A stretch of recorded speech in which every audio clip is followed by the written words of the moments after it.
all of my brothers and sisters from the United Association of Plumbers and Pipe Fitters from Buffalo to Montauk Point for being here to protect the residents and our state. New York State Pipe Trades is here also, the executive board. Remember one thing, the plumber protects the health of the nation. As elected officials and New Yorkers ourselves, we are all keenly aware of the need to protect our environment.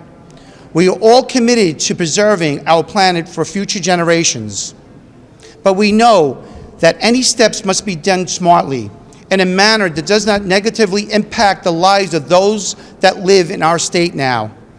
As a labor leader, we are keenly aware of how policies that are crafted in Albany impact the hardworking men and women of labor and our state. I know firsthand that we have been balanced in our approach to this issue.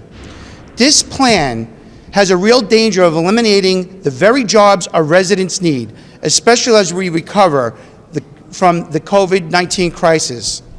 Banning natural gas has been proposed, and this plan will be disastrous for those in the plumbing industry.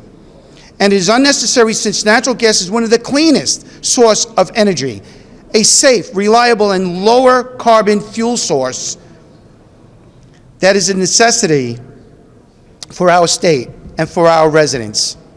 This scoping plan, as is now, will harm our workers, our residents, and our small businesses, and we need to do better. This is not a union, non-union issue. This is a bipartisan issue that we must work together.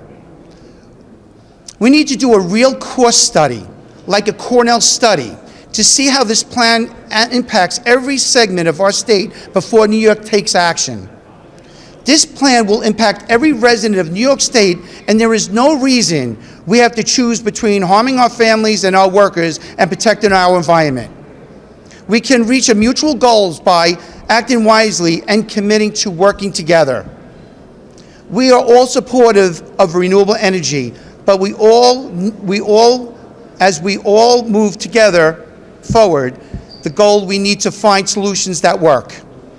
You know, something that's important to me, back what happened in the 70s and the 80s, we know that they were trying to go electrified back then. And you know what happened? There was incentives that were put in place, and you know what? As a plumber, I would go to people's homes and make sure that they would say, what do you think I should purchase in my home? And I would say, always go with natural gas.